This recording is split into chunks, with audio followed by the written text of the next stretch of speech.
Hello everyone, my name is Muhammad Zulsyahir bin Rafman, and today we will be looking at a film titled Long Long Time Ago, which is a drama comedy film released in 2016 starring Eileen Tan, Mark Lee, and Suhaimi Yusof, directed by award-winning director Jack Neo, who is a well-known Singaporean filmmaker with many blockbusters under his belt, such as I Not Stupid and Boys to Men. The film had a shared budget of $5 million along with its sequel and had amassed a total of $4.2 million in the box office. The series has also spawned 3 more sequels at the time of this filming.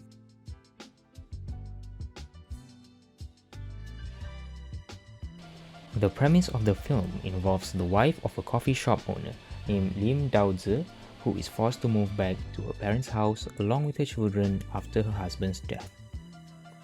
This movie follows her trials and tribulations as she finds a way to make ends meet in Singapore's early days of independence.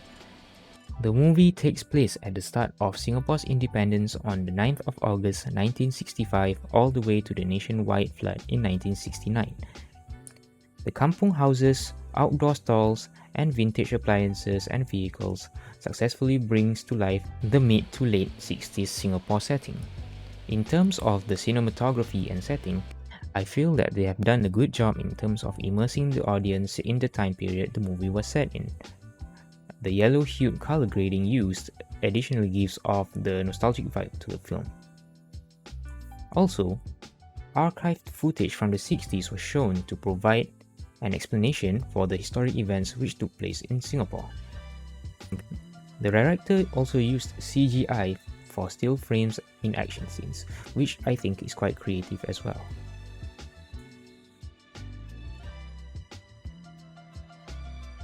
The kampung setting, the use of Hokkien and Bahasa Melayu throughout most of the film, and aspects such as Dao-zi and Osman's friendship conveys one of the major themes in the film, which is the theme of togetherness and racial harmony. As a Singaporean film, I feel that it is appropriate to showcase the country's multiracial community and culture. The other theme that I would like to discuss would be the theme of patriarchy in traditional Singaporean families. In the film, it can be seen that many of the struggles that Dao-zi faced was due to deeply rooted patriarchal norms. Such examples would be the poor treatment by her father and brother towards her and her children, and when her newborn daughter had to be given away to a rich family without children. Furthermore, there is an instance in the movie where Dao-zi tells her daughters that a woman's sole duty is to do housework and bear children. And the narrator of the story even states that in the past, having a daughter is as good as being infertile. This is due to their beliefs in which they think that having a daughter is considered bad luck.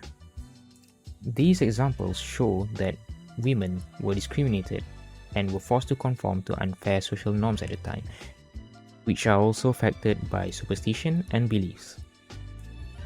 The performances of the actors were convincing since most of them are veteran actors with a lot of experience. However, I would like to point out an actor who stood out to me. It is the character of Lim Ah-kun, the brother of Dao-zi, played by Mark Lee. Ah-kun is characterized as a very complacent, irresponsible, and impulsive character with a superiority complex, an illegal gambling habit, and a tendency to constantly complain about everything. I believe that he played the role extremely well and nailed the point of the character, which is to be an unlikable foil to Dao-zi. The main complaint I have with the film would be the lack of a clear, overarching plot. While the movie does have a plot and does its job in conveying its themes, the narrative ultimately does not have an end goal, and the movie seems to serve as more of a showcase of Singapore's history and does not move the story in a natural and organic fashion. And a lot of the scenes just come off as filler in the film. I think what the movie could have done is to expand upon certain plot points, such as Dao-zi reuniting with her youngest daughter, or to end the movie with Ah-kun redeeming himself. Also, I think that the comedy aspect of the film was also either lacking or ineffective, which is a stark difference to his more popular film Our Boys to Men, with a lot of good set pieces and jokes. Another complaint I have with the film is that at the end of it, they blatantly promoted and showcased the trailer for the sequel, which would be released a few months after. The footage that you are seeing here is an actual part of the movie that was shown after the abrupt last scene was shown. I believe that a film should be able to stand on its own, or at the very least, try to end with a cliffhanger in order to promote a sequel or entice the viewers to watch their next film. All in all, I think Long Time Ago is a film that succeeds in depicting the atmosphere and history of early Singapore, albeit with a weak story overall. I would personally give the film a 6 out of 10. Right, so I guess that is all for the film review, and thank you very much for watching.